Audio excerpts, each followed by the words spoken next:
चलिए, जिस चीज का इंतजार लंबे समय से आप लोग कर रहे थे, हम फिर उसकी शुरुआत करने जा रहे थे। मैंने कहा था, आप लोग से एक वादा भी किया था कि एक बार संसाधन कंप्लीट होने दीजिए, ताबड़तोड़ प्रहार होगा और ये प्रहार रुकेगा नहीं। अब शुरू हो गया तो रुकेगा नहीं, क्योंकि आपको पता है कि जब हम प्रहार के मूड में आते हैं तो सवालों का झड़ी, यानी कोई भी ऐसा सवाल नहीं है जो कहीं कहीं से भी किसी भी तरह से आपको उलझा पाएगा। उन सवालों को हम लोग लेकर के आएंगे, चाहे वो सवाल किसी भी सेक्टर का हो, फिजिक्स का हो, केमिस्ट्री का हो, हिस्ट्री का हो, ज्योग्राफी का हो, जिसका भी हो। लेकिन इस बार हमने कोशिश किया है कि चलिए करंट अफेयर्स को एक बार हम लोग शुरू करते हैं, क्योंकि करंट अफेयर्स में क्या है कि स्कोप ज्यादा है। हम फिजिक्स की तरफ भी मुखातिब हो सकते हैं, हम केमिस्ट्री की तरफ भी जा सकते हैं, हम ज्योग्राफी की तरफ भी जा सकते हैं, मतलब एक खुलने का चांसेस मिलता है। तो चलते खुलते हैं इस बार। सवाल नंबर 1 है, बड़ा सिंपल सवाल है। जो लोग मॉक टेस्ट दिए होंगे, जो नहीं दिए होंगे तो एक नंबर बढ़िया से एकदम देख लेना। जो दिया है तो क्वेश्चन देखा है, जो नहीं दिया है वो चुपचाप से क्वेश्चन पढ़िएगा। पहले अंग्रेजी पढ़ लेते हैं, ज्यादा जरूरी अंग्रेजी है, क्योंकि बीपीएससी में भी अंग्रेजी वाला सवाल में ज्यादा हम लोग फोकस करते हैं। विच of the following is the India first 24x7 solar powered village? कहता है कि निम्नलिखित में से किसे भारत का पहला 24x7 सौर ऊर्जा संचालित गांव घोषित किया गया है? देखिए, इसका राइट आंसर होगा मोढेरा। जैसे मोढेरा का नाम अगर आ जाए ना बाबू, तो एक चीज ध्यान रखना है कि मोढेरा का क्या सिस्टम चलता है। मोढेरा पर हम लोग थोड़ा काम कर लें। मोढेरा में हम लोग के पास एक सिस्टम आ रहा है, ये जैसे हम लोग के पास आंसर आ रहा है मोढेरा, तो ध्यान रखना है कि सूर्य से संबंधित मंदिर है। और जब सूर्य सौर ऊर्जा आता है तो आपको पता है कि गैर परंपरागत स्रोत है सौर ऊर्जा। आजकल तो हम लोग के यहाँ सोलर कन्वर्जन बेहतरीन आप लोग को देखने को मिलेगा। आजकल हम लोग सूर्य से ऊर्जा लेते हैं, उसको फिर इलेक्ट्रिक एनर्जी में कन्वर्ट करते हैं। और वैसे भी कहा गया भाई कि ऊर्जा का नाश उस नहीं होता है, ऊर्जा खत्म होने वाला चीज नहीं है, कन्वर्जन आप जरूर कर सकते हैं। बहुत बड़ा स्लोगन है, बहुत बड़ा इफेक्टिव लाइन भी इसको हम लोग मानते हैं। तो अब चलिए मोढेरा गुजरात के बारे में हम लोग एक बार जरा बात कर लें। अब आपको लग रहा होगा कि मोढेरा गुजरात, सर इसमें क्या बात हो सकता है, क्या क्या हम लोग के पास कंसेप्ट आ सकता है? तो जो बच्चे हमसे प्रहार पढ़े होंगे उनको पता होगा कि हम कहीं से भी क्वेश्चन का एक बंडल निकाल ही लेते हैं और काम करते हैं। चलिए पहले एक बार सौर ऊर्जा पर बात करते हैं। जब भी सूर्य की बात होगी ना, तो सूर्य आप एक तारा है, एकदम सिंपल क्वेश्चन है। लोगों को लगता है सूर्य का सेंटर पॉइंट है। कॉपरनिकस ने कहा था कि चारों तरफ ग्रह इस पर चक्कर काटते हैं और सेंटर में है, कौन है? सूर्य है। यानी सूर्य एक तारा है और स्टार हम लोग उसको मानते हैं। साथ ही साथ हम लोग इसके बारे में और भी हम लोग बात करते हैं कि सूर्य से जो हमें ऊर्जा प्राप्त होती है उसका उदाहरण है नाभिकीय संलयन। संलयन मतलब फ्यूजन। याद रखिएगा, फ्यूजन और फिजन में कंफ्यूजन नहीं होना चाहिए। हमको बचपन में एक बार फ्यूजन और फिजन में कंफ्यूजन हो गया था।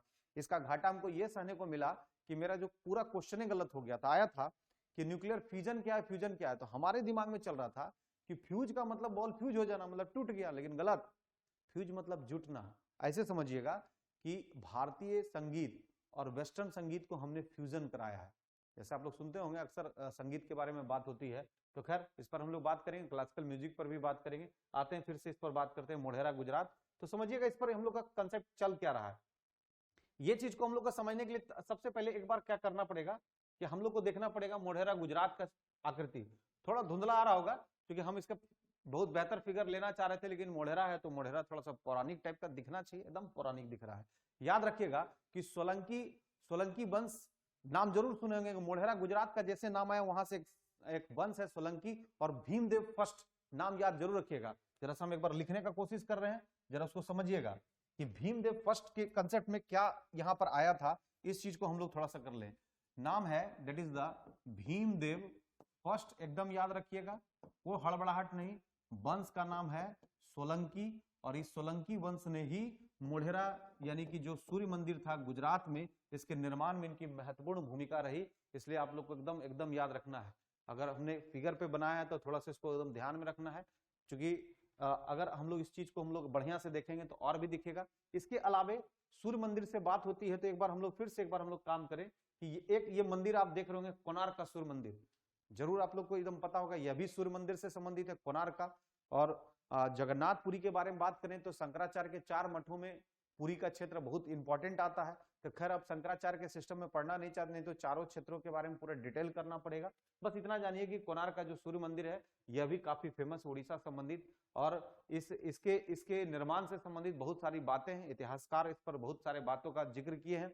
साथ ही साथ आपकी अगर हम और भी बात करें तो एक मंदिर और बेहतरीन है, इसके बारे में तो जरूर सुने होंगे, ये है मार्तंड का मंदिर, जो ललितादित्य मुक्तापीढ़ ने जिसका निर्माण कराया था, कश्मीर से संबंधित थे। और कश्मीर के इतिहास की जानकारी हमें रास तरंगनी से मिलती है।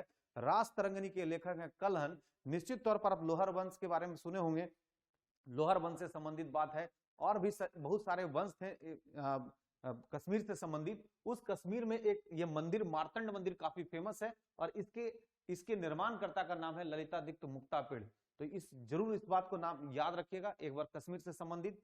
वैसे अगर बिहार के संदर्भ में हम बात करें तो बिहार में आपका है औरंगाबाद में देव में सूर्य मंदिर, वो काफी फेमस है सूर्य मंदिर से संबंधित। वैसे बहुत सारे सूर्य मंदिर हैं, लेकिन इन सभी सूर्य मंदिर पर एक हम लोग को अप्रोच करना जरूरी था, क्योंकि हमारा सवाल जो था उन सवालों पर हम लोग जो काम कर रहे थे उसमें था सीधा सीधा हम लोग के पास सवाल क्या था, उस पर हम लोग एक बार बात करें।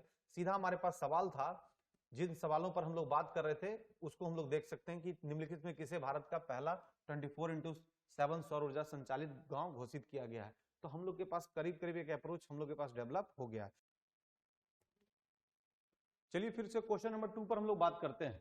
क्वेश्चन नंबर 2 बोलता है भारतीय पुरातत्व सर्वेक्षण ASI ने भारत की सबसे बड़ी बराह मूर्ति की खोज किस टाइगर रिजर्व में की? सिंपल है कि in which of the following tiger reserve ASI has discovered world largest Varaha idol. तो इसका आंसर देखिएगा, इसमें फंसाने के लिए कैसा सिस्टम लगाया। देखिए पक्के टाइगर रिजर्व ये नॉर्थ ईस्ट का है, अरुणाचल प्रदेश में है। मानस जो है असम में है। काजीरंगा असम, काजीरंगा तो पता ही है कि राइनोसोरस के लिए कितना इंपॉर्टेंट है, एक सींग वाला गेंडा के लिए काजीरंगा तो काफी फेमस जगह है। तो मानस का भी लोकेशन आपका बन रहा है कहाँ, असम में। काजीरंगा भी असम में बन रहा है। और पक्के जो अरुणाचल प्रदेश में, 3 का 3 जो है ना कंप्लीट क्वेश्चन नॉर्थ ईस्ट वाला प्लेस को एक्युमुलेट कर दिया। अब नॉर्थ ईस्ट वाला क्या, तो आपको पता ही है कि नॉर्थ ईस्ट में आपका ये असम है, और असम के साथ ये अरुणाचल प्रदेश, नागालैंड, मणिपुर, मिजोरम और ये त्रिपुरा, और यहाँ पर मेघालय का लोकेशन बनता है। तो हम लोग इस पर एक अप्रोप्रिएट कर भी सकते हैं कि म्यांमार को टच करने वाला अरुणाचल प्रदेश, नागालैंड, मणिपुर और मिजोरम होता है। खैर वो दूसरा बात है। अब हम लोग आते हैं इसके सीधे आंसर पर कि इसका आंसर होगा बांधवगढ़ टाइगर रिजर्व। अब बांधवगढ़ टाइगर रिजर्व का कंसेप्ट अगर हम लोग के पास आया है तो हम लोग को जानना पड़ेगा कि भाई बांधवगढ़ टाइगर रिजर्व का कंसेप्ट बनता क्या है। तो एक्चुअली ये कोरिलेटेड है मध्य प्रदेश से, और मध्य प्रदेश के बारे में तो आप लोग को पता ही है कि भाई बाघों का राज्य कहा जाता है, बाघ सबसे ज्यादा है। तो थोड़ा इस पर और हम लोग जानकारी इकट्ठा कर लें। देखिए क्या है, इसका जानकारी हम लोग इकट्ठा करेंगे तो थोड़ा सा हम लोग अप्रोच कर पाएंगे। अब ध्यान दीजिएगा कि अगर हम लोग इस पर बात करते हैं, इन चीजों पर बात करते हैं, तो इस पर थोड़ा सा हम लोग को अप्रोप्रिएट एक पोजीशन हमको देखना पड़ेगा। थोड़ा सा देखिएगा, बोलता है कि भारत का पहला राष्ट्रीय उद्यान जिम कॉर्बेट है, मतलब राष्ट्रीय उद्यान से संबंधित बात की पर हम लोग चर्चा कर रहे हैं। तो सबसे पहले हम लोग देख पा रहे हैं कि बांधवगढ़ टाइगर रिजर्व मध्य प्रदेश में 1968 में सबसे एक इंपॉर्टेंट, एक 32 पहाड़ियों से घिरा हुआ है। बाघिन, यहाँ सीता का संबंध एक सुने होंगे, बाघिन सीता का संबंध यहाँ से काफी रहा था। बांधवगढ़ इस मामले को लेकर के काफी पॉपुलर भी हुआ था। और भारत का पहला राष्ट्रीय उद्यान जिम कॉर्बेट, जिम कॉर्बेट अक्सर आप इसके बारे में सुनते हैं, जिसका पहले नाम था हेली नेशनल पार्क के रूप में स्थापित था। हम लोग थोड़ा इसको और डिफाइन करेंगे तो काम हम लोग का हो जाएगा। तो काम इसलिए होगा, देखिएगा ध्यान से कि अब यहाँ पर हम लोग अप्रोप्रिएट एक पेज आ गया कि राष्ट्रीय जो उद्यान है Jim Corbett heli national park के रूप में विकसित हुआ। तो जब सबसे बड़ा हम लोग देख रहे हैं तो सबसे छोटा भी हम लोग देख लेंगे। तो सबसे छोटा में बटन द्वीप है, जो अंडमान एंड निकोबार के पोजीशन में बनता है। अब देखिए अंडमान निकोबार के पोजीशन को थोड़ा सा समझने का कंसेप्ट है।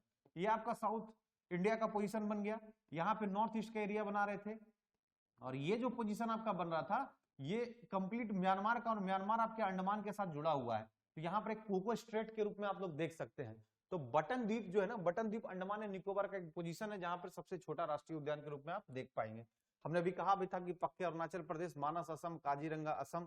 तो ये सारे जो पोजीशन आपको दिख रहे हैं, रानीपुर जिसमें से काजीरंगा। अब रानीपुर में ये क्वेश्चन बहुत इंपॉर्टेंट है कि रानीपुर उत्तर प्रदेश में 54वां टाइगर रिजर्व को इंट्रोड्यूस किया गया, ये इंपॉर्टेंट बात है। वैसे यूपी में पीलीभीत में था, दुधवा में था, आमनगढ़ में था, ये सब था।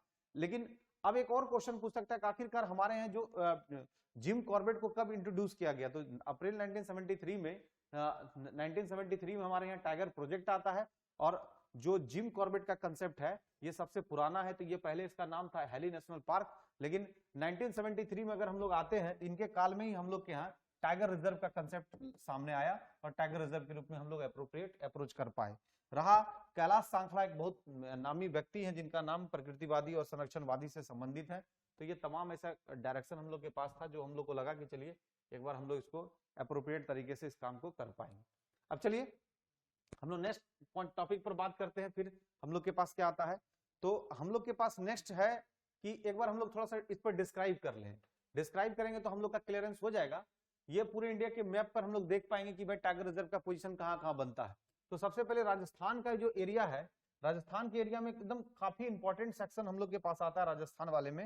राजस्थान वाले में ये आता है कि ये सरिस्का देख पा रहे हो, रणथंभौर, ये सब काफी इंपॉर्टेंट है, जो ये इलाका काफी महत्वपूर्ण माना जाता है। और देखिए यहाँ पर जिम कॉर्बेट का है, यही पीलीभीत का पोजीशन है, यहाँ पे दुधवा आपका पोजीशन है, यहाँ पे राजा जी, ये सब उत्तर प्रदेश से रिलेटेड है। और यहाँ पर हम लोग देख पाएंगे कि ये सब आपको एक बाउंड्री लाइन पर देखने को मिलेगा, जिम कॉर्बेट, पीलीभीत, दुधवा, ये सब। तो इसमें से चूंकि उत्तर प्रदेश और उत्तराखंड के बीच में जब बंटवारा हो गया तो फिर कुछ नेशनल पार्क उधर चले गए, कुछ नेशनल पार्क इधर हैं। लेकिन यहाँ पर आपको जो सवाल पूछा जाएगा कि 54th जो है, 54वां आपका जो टाइगर रिजर्व का कंसेप्ट है वो उत्तर प्रदेश से ही संबंधित है। तो इस बात से हम लोग को एक क्लियरेंस हो जा रहा है। तो चलिए आगे की और फिर हम लोग बात करते हैं आगे का क्या पोजीशन इस पर सिस्टम लगता है। तो क्वेश्चन नंबर 3 पर हम लोग थोड़ा बात कर लें। बोलता है हाल ही में किस देश में विश्व की सबसे कम प्रजनन दर 0.8% दर्ज किया गया है। देखिए इसको हम लोग सीधा बोलते हैं that is the fertility rate. Fertility rate के बारे में थोड़ा सा ध्यान समझिएगा कि देश का भी प्रजनन दर का डेटा भी दे चुका है हम लोग के पास 0.8%। तो थोड़ा सा फंसाने के लिए उत्तरी कोरिया, जापान, भारत, इंडोनेशिया, उसमें से थोड़ा फंसने का एक चांसेस बनाया था। एक्चुअल में उत्तरी कोरिया की जगह पर अगर ये दक्षिणी कोरिया होता तो सही हो जाता। तो इसमें से ऑप्शन नंबर हो जाएगा ई, उपयुक्त में से कोई नहीं, मतलब इसका आंसर होगा साउथ कोरिया। यानी आप कह सकते हैं कि साउथ कोरिया में जो है, साउथ कोरिया में 0.8% फर्टिलिटी रेट को दर्ज किया गया। अब अगर हम लोग इस पर फर्टिलिटी रेट पर बात करें तो आप जरूर नाम सुनोगे TFR, यानी टोटल फर्टिलिटी रेट का जरूर नाम सुनोगे। एक्चुअली ये TFR जो है टोटल फर्टिलिटी रेट को निकाला जाता है, पिछले अंतराल इसका होता है 5 सालों में इसका टोटल फर्टिलिटी रेट को निकाला जाता है। अगर हम इसे संदर्भित और बातों को करें तो हमारे यहाँ जो फर्टिलिटी रेट का जो डेटा हम लोग के यहाँ है, जैसे कि पूरे वर्ल्ड में सबसे कम है, तो हमारे हिंदुस्तान में सबसे कम जो है फर्टिलिटी रेट एक है जो सिक्किम का है, और ये एक फर्टिलिटी रेट इसके साउथ कोरिया से ज्यादा है। यानी सिक्किम का जो फर्टिलिटी रेट है वो एक है, लेकिन 0.8% में जो है वो साउथ कोरिया से भी ज्यादा है। रही बात की भारत के संदर्भ में आप क्या बोलते हैं, तो भारत के संदर्भ में तो जो हम लोग का फर्टिलिटी रेट है वो 2 के करीब है, यानी भारत का फर्टिलिटी रेट 2 है। लेकिन वहीं अगर बिहार के फर्टिलिटी रेट की बात करें तो 3 है, और हम टॉप पे फर्टिलिटी रेट के मामले में है। तो ये डेटा आपसे सवाल, संदर्भित सवालों को पूछा जा सकता है भाई किसका क्या फर्टिलिटी रेट है, तो ध्यान रखना है कि इससे रिलेटेड सवाल पूछा जा सकता है। तो इन चीजों को ध्यान में रखिएगा कि वो हम लोग का जो पोजीशन बन रहा है वो किसका है, दैट इज द, यहाँ पे हो जाएगा 3, यानी ये बिहार का कितना डेटा है 3। तो यहाँ से कुछ सवाल आपसे पूछा जाता है, विश्व में सबसे कम दक्षिण कोरिया, तो TFR का मतलब क्या होता है, टोटल फर्टिलिटी रेट। इंडिया का कितना है 2, इंडिया में सबसे कम कहाँ का, सिक्किम 1%, और बिहार का सबसे ज्यादा कितना है 3%। चलिए नेक्स्ट क्वेश्चन पर हम लोग बात करते हैं। थोड़ा डेटा भी हम लोग देख सकते हैं, इस डेटा को रखिएगा, 0.81 से बढ़कर के 0.84 हो गया था। 2.2 टोटल फर्टिलिटी रेट इंडिया का है, जो अब हो गया 2, हम डेटा बता चुके हैं। और सिक्किम का 1.1 के करीब है, यानी 1 ही मानिए। और बिहार का जो फर्टिलिटी रेट है वो 3 के करीब है। तो चलिए नेक्स्ट क्वेश्चन पर फिर हम लोग बात करते हैं।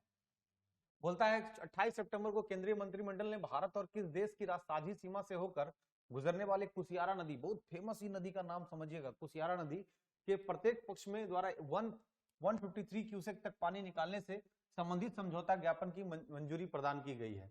मंजूरी में ये छूट गया है, मंजूरी प्रदान की है। अब देखिए यहाँ पर आंसर है बांग्लादेश, भूटान, नेपाल और म्यांमार। तो निश्चित तौर पर कुशियारा नदी का जो मामला है वो सीधा सीधी आप समझिएगा कि है तो कोरिलेटेड करीब करीब सिस्टम से, लेकिन म्यांमार का भी बात हो सकता है। लेकिन ये जो समझौता का जब हम लोग कंप्रोमाइज की बात करेंगे तो यहाँ पर राइट आंसर है दैट इज बांग्लादेश। अब इसका हम लोग थोड़ा सा मैप मेथोडोलॉजी से समझते हैं इस बात को, तो क्लियर हो जाएगा। थोड़ा समझिएगा क्या मैप बोलता है। देखिए ये आपका कुशियारा नदी है, और आपको पता है कि हमारे यहाँ गंगा जल संधि 1996 में हुआ, 1996 में गंगा जल संधि हुआ है। तो ये जो बराक का इलाका है, बराक वाला जो इलाका देख रहे हैं, तो बराक से 2 नदियों का सिस्टम निकल रहा है। तो एक है दैट इज द सुरमा, अगर हम लोग इस पर दूसरा ले सकते हैं तो एक बार हम लोग इस पर एप्रोप्रिएट काम करेंगे। देखिए ये बराक है, और ये बराक का जो पोजीशन बनता है, बराक से आपका सुरमा है, और ये कुशियारा नदी है, और ये सुरमा आगे जाकर के एक नदी और के रूप में दारूक नदी के रूप में बन जाती है। जैसा कि आपको पता है कि अगर इंडिया के कंसर्न में हम लोग बात करें तो जो यहाँ का पोजीशन, यहाँ पे आपका नॉर्थ ईस्ट का जो पोजीशन बन रहा है, इसके नीचे बांग्लादेश के पोजीशन को आप देख पा रहे हैं, और इधर आप म्यांमार का तो पोजीशन बन ही रहा है। ये तो आपको पता ही है कि यहाँ पर आपका नॉर्थ ईस्ट है और यहाँ पर आपका म्यांमार है, जिसमें अरुणाचल प्रदेश, नागालैंड, मणिपुर और मिजोरम को कनेक्ट कर पा रहा है। इन चीजों को समझिएगा कि जो ये यहाँ पर कर रहा है, तो यहाँ पर से जो नदियों का क्रम है तो ये जो बराक आप देख पा रहे हैं, बराक में कुशियारा और ये दोनों का पोजीशन बनता है। तो ये बांग्लादेश, जो बांग्लादेश के जो साझा सीमा बनाने का काम है, क्योंकि आपको पता है कि जो ब्रह्मपुत्रा नदी आती है वो बाद में जाकर के ये इसके साथ गंगा पद्मा के साथ मिलकर के मेघना का निर्माण कर देती है। क्योंकि मेघना उधर से जब आती है तो ये मेघना जो है ना पद्मा हो जाती है, मेघना सॉरी जो आपके पास ब्रह्मपुत्रा आती है वो पद्मा हो जाती है, और गंगा जो है, गंगा इधर जो इस कंसेप्ट पे आता है, तो ये दोनों आकर के जमुना और पद्मा दोनों मिलकर के मेघना का निर्माण करता है। हम तो कह सकते हैं कि ब्रह्मपुत्रा आकर के यहाँ पर बनाती है क्या, जमुना, और इधर से गंगा बनाती है पद्मा, और ये जो पोजीशन बनता है वो बनता है मेघना का। तो यहाँ पर जो मेघना का पोजीशन हम लोग देख पा रहे हैं, जो बांग्लादेश की स्थिति को दिखा रहा है, चूंकि ओवरऑल फिर बंगाल की खाड़ी का पोजीशन बनता है, तो यहाँ पर इस बात को लेकर एक समझौता हुआ था कि भाई कि वहां का पानी छोड़ा जाएगा, तो उन चीजों को कैसे किया जाएगा, क्योंकि इरिगेशन का मामला था और प्रोजेक्ट से संबंधित बातों का जिक्र किया गया था। तो इसमें से क्वेश्चन आपको पूछा जा सकता है भाई कुशियारा का है क्या। यहाँ पर एक रहीमपुर नहर है जो सिलहट से 8 किलोमीटर पर है, और ये इस मामले को लेकर के गंगा जल संधि जब हुआ था तो उसको माना, जैसे आप लोग के पास बहुत सारा मामला आता है, जैसे तीस्ता का मामला है, ये सब बहुत मामला है। क्योंकि ये एक लंबा विषय है, इस टॉपिक पर एक बहुत बेहतर वीडियो को बनाया जा सकता है कि कुशियारा का मामला क्या है, कितना कल्टीवेटेड जो लैंड है उसके लिए पानी को छोड़ा जाएगा, या कितना क्यूसेक पानी का मात्रा है, या गंगा जो संधि हुआ था उसमें क्या है, तीस्ता का पहले मामला क्या था। तो बहुत सारे बातें यहाँ पर सामने उभर करके आती है, लेकिन हम लोग को सिर्फ इतना जानना है कि कुशियारा का जो अभी मामला चल रहा है वो बांग्लादेश के साथ चल रहा है, और ये बांग्लादेश इस पर अपना अप्रोच कर रही है। नंबर 5 पर, भारत के किस शहर को संघाई सहयोग संगठन की पहली पर्यटन और सांस्कृतिक राजधानी घोषित किया गया था। यानी क्वेश्चन है कि विच सिटी ऑफ इंडिया, ध्यान दीजिएगा, which city of the India Shanghai corporation organisation first tourism and cultural capital has been declared. तो इसको थोड़ा समझने के लिए हम लोग एक और अप्रोच कर सकते हैं। तो देखिएगा थोड़ा सा ध्यान से कि हम लोग कर क्या रहे हैं। एक्चुअली आप नाम सुने होंगे SCO, संघाई सहयोग संगठन, इसको हम लोग बोलते हैं। तो ये चीज ज्यादा ध्यान रखना है कि अभी हाल ही में 2022 में उज्बेकिस्तान में इसका आयोजन किया गया, और 2023 में इंडिया इसकी अध्यक्षता करेगा। तो यह महत्वपूर्ण सवाल है। ऐसे इसका आंसर हो जाएगा दैट इज द वाराणसी, क्योंकि सांस्कृतिक राजधानी घोषित किया गया किसको, वाराणसी को। और SCO के बारे में जरूर यहाँ पर से क्वेश्चन उठ सकता है नेक्स्ट एग्जामिनेशन के लिए, अगर आप एग्जामिनेशन को ध्यान में रख रहे हैं। तो 2022 का उज्बेकिस्तान और 2023 में अध्यक्षता करेगा भारत।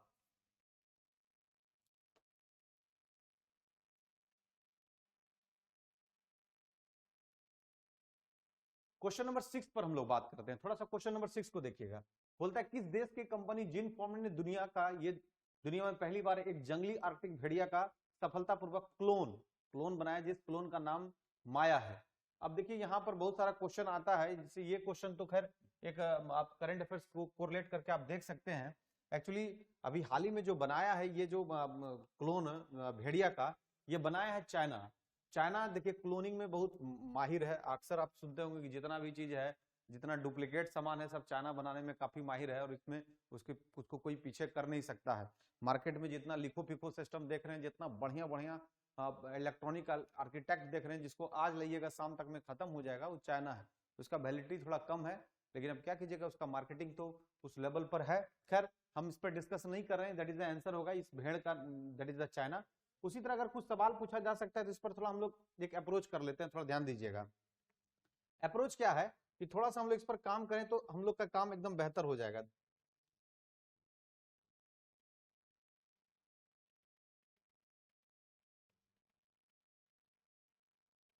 थोड़ा सा देखिएगा क्या काम इसका अप्रोच है, इस चीज को हम लोग समझ जाएंगे। जैसे आपने नाम सुना होगा, एक हम लोग के पास अप्रोच था, सुना होगा सच गौरव, बड़ा फेमस था। एक्चुअली सच गौरव किसी और का नहीं बल्कि एक भैंस की प्रजाति का क्लोनिंग तैयार किया गया था, और ये किया गया था करनाल इंस्टीट्यूट में। ये क्वेश्चन पूछा जा सकता है भारत के संदर्भ में। सच गौरव एक समय में काफी फेमस रहा था। वैसे भेड़ के बारे में एक आप और नाम सुने होंगे डॉली। ये सब क्लोनिंग है, ये क्लोनिंग मेथड से सब चीज को तैयार किया गया था। तो चलिए इस तरह के सवालों को हम लोग आराम से देख पा रहे हैं। फिर नेक्स्ट हम लोग सवाल आते हैं, ध्यान दीजिएगा। नेक्स्ट में हम लोग के पास आता है अप्रोच, क्वेश्चन नंबर हम लोग के पास आता है 7 पर हम लोग बात करते हैं। 7 नंबर क्वेश्चन में है कि हड़प्पा संस्कृति पर दुनिया का सबसे बड़ा संग्रहालय कहां विकसित किया जा रहा है। बड़ा फेमस क्वेश्चन है, जरा सा इस पर ध्यान लगाते हैं कि क्वेश्चन का एप्रोप्रिएट सिस्टम क्या चल रहा है। तो हड़प्पा जैसे आपके पास आता है तो ध्यान रखना है कि नाम सुनिएगा, जैसे रोपड़ पंजाब में है, लोथल जान रहे गुजरात का लोकेशन है, कालीबंगा राजस्थान है, राखी गढ़ी का जो मामला है वो ये भी हम लोग देखते हैं कि राखी गढ़ी सबसे बड़ा है। यानी कि कहने का मतलब है कि हड़प्पा संस्कृति से जब सवाल पूछे जाते हैं तो इसमें एक सवाल यह भी पूछा जाता है कि हड़प्पा संस्कृति का सबसे बड़ा स्थल कौन है, राखी गढ़ी। और एक और सवाल पूछा जाता है, इसका नाम सुना होगा आपने, अल्लादीनो। अल्लादीनो ये भी बहुत फेमस क्वेश्चन है। अल्लादीनो सबसे छोटा स्थल है जो अल्लादीनो है, और सबसे बड़ा राखी गढ़ी। थोड़ा सा हम इस पर और डिटेल कर लेते हैं, डिटेल करेंगे तो और हम लोग के पास एक अप्रोप्रिएट सिस्टम आ जाएगा। थोड़ा सा ध्यान रखिएगा कि हम लोग कर क्या रहे हैं, इस पर थोड़ा सा अप्रोच कर लेते हैं। थोड़ा सा हम लोग बात करते हैं कि आखिरकार हड़प्पा से हम लोग का क्या क्या पोजीशन हो सकता है। चलिए हम लोग बात करते हैं हड़प्पा से रिलेटेड कुछ कुछ बातों पर। अब देखिएगा क्या हम लोग के पास हड़प्पा से रिलेटेड बातों का जिक्र हो सकता है, उस पर हम लोग थोड़ा काम कर ले। जैसे आपके पास हड़प्पा संस्कृति आता है आपके दिमाग में, तो ध्यान रखिएगा कि हड़प्पा संस्कृति एक आद्य ऐतिहासिक काल के स्रोत को दिखाने वाला है। आद्य ऐतिहासिक काल हम किसको बोलते हैं, इस पर थोड़ा ध्यान रखिएगा। आद्य का मतलब होता है कि जिस काल में हमें एविडेंस मिला और स्क्रिप्ट दोनों मिला, लेकिन हम टोटल डिपेंडेंट किस पर हो गए, हम एविडेंस पे ही डिपेंडेंट हो गए। जो स्क्रिप्ट था उसको हम लोग पढ़ ही नहीं पाए, तो उसको हम लोग आद्य ऐतिहासिक काल बोलते हैं। तो आद्य ऐतिहासिक काल का सबसे बड़ा उदाहरण हड़प्पा संस्कृति है। और अगर हड़प्पा के बारे में और भी हम लोग अप्रोप्रिएट बात करें तो समझिएगा थोड़ा सा हड़प्पा के बारे में कि यह इसकी नगर निर्माण योजना काफी फेमस थी। अक्सर सवाल पूछा जाता है कि हड़प्पा संस्कृति की कौन सी योजना, नगर निर्माण योजना काफी फेमस थी। साथ ही साथ यह सभ्यता कांस्य युगीन सभ्यता थी। क्वेश्चन पूछा था, यानी सीयू प्लस जेडन को इसमें पहली बार मिलाया गया। कांसा के बारे में, सॉरी सीयू प्लस एसएन, कांसा के बारे में जानिएगा, सीयू प्लस एसएन को मिला के कांस्य युगीन सभ्यता को इंट्रोड्यूस किया गया था। यानी याद रखना ये कांस्य युगीन सभ्यता है, सीयू प्लस एसएन। यानी हड़प्पा के बारे में और भी बात करें तो बहुत सारे स्थल हैं, जैसे कालीबंगा, लोथल, धौलावीरा स्टेडियम का साक्ष्य धौलावीरा से मिला, जैसे कालीबंगा से काली चूड़ियों का साक्ष्य मिला है, जुते हुए खेत का कालीबंगा से मिला है, लोथल से डॉकयार्ड का मिला है। तमाम बहुत सारे सवाल हैं, लेकिन चूंकि जो हम लोग इंटरमीडिएट जोन में भी हम लोग बात करें, यानी कि करंट अफेयर्स पर बात करें, तो ज्यादा हड़प्पा संस्कृति को लाना भी सही नहीं रहेगा। चलिए हम लोग फिर नेक्स्ट बात करते हैं। नेक्स्ट हम लोग के पास क्वेश्चन नंबर है 8 है, खेतों में रासायनिक उर्वरक, ध्यान दीजिएगा, खेतों में रासायनिक उर्वरक के कम से कम उपयोग को बढ़ावा देने के उद्देश्य से केंद्र सरकार ने किस योजना की शुरुआत की है। तो बहुत फेमस क्वेश्चन है, पीएम प्रणाम, बहुत फेमस ये आंसर है, याद रखिएगा। पीएम प्रणाम के बारे में अप्रोच कर रहे हैं। अब देखिए पीएम प्रणाम के बारे में बता दें कि सबसे पहले हम लोग के यहाँ बहुत जबरदस्त अब अप्रोप्रिएट एक प्रमोशन आ चुका है कि हम ज्यादा से ज्यादा प्रमोट कर रहे हैं कि हम ऑर्गेनिक खेती को ज्यादा बढ़ावा दें। क्योंकि जो हम जिस तरह से यूज कर रहे हैं फर्टिलाइजर का, उससे हमारी मिट्टी की फर्टिलिटी रेट क्या हो रही है, घट रही है। अब उस पर हम लोग थोड़ा काम कर लेंगे तो एक चीज हम लोग के पास अप्रोप्रिएट आ जाएगा कि भाई क्या हम लोग को दिक्कत क्या होने जा रही है, उस पर हम लोग थोड़ा काम कर लें। देखिए दिक्कत क्या हो रहा है समझिएगा। आपको पता है कि हम लोग के पास जो है ना, हम लोग बेसिकली यूज करते हैं अपने में एनपीके, नाइट्रोजन, फास्फोरस और पोटास, जिसका रेशियो होता है 4:2:1। और नाइट्रोजन के रूप में हम लोग जो यूज कर रहे हैं वो अमाइड ग्रुप का यूज कर रहे हैं। ध्यान रखिएगा, अमाइड में जिसको हम लोग बोलते हैं दैट इज यूरिया, और यूरिया का हम लोग प्रयोग कर रहे हैं। तो यूरिया फर्टिलाइजर के रूप में यूज कर रहे हैं। लेकिन एक तरफ आप लोग को यह भी पता होगा कि अगर हम लोग दलहनी पौधों को अगर हम लोग अपने सभी जगह पे लगा दें तो उसमें एक बैक्टीरिया पाया जाता है, इसको हम लोग बोलते हैं राइजोबियम। तो राइजोबियम का काम क्या है कि नाइट्रोजन को नाइट्रेट में फिक्सेट करती है, स्थिरीकरण करती है। तो वहां पर भी जो हम लोग को जिस यूरिया को हम लोग को खरीदना पड़ा था, अभी आप सुने होंगे कि यूरिया का काफी किल्लत हो गया था, किसान इस पर काफी बेचैन थे।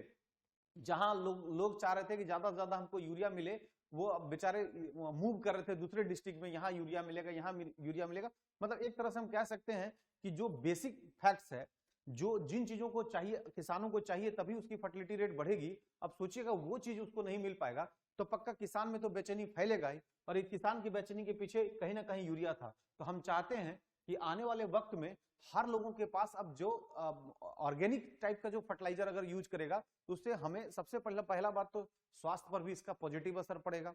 क्योंकि लोग बहुत ज्यादा केमिकल वाले सब्जी खा करके, केमिकल वाले अनाज खा करके बीमार हो रहे हैं, लगातार बीमार हो रहे हैं। याद रखिएगा कि हमारे बॉडी के लिए फ्री रेडिकल बिल्कुल नहीं होना चाहिए, और वो फ्री रेडिकल वाला जो जितना मटेरियल है वो सब केमिकल के माध्यम से हमारे बॉडी में जा रहा है और उसमें विभिन्न प्रकार के रोगों को उत्पन्न कर रहा है।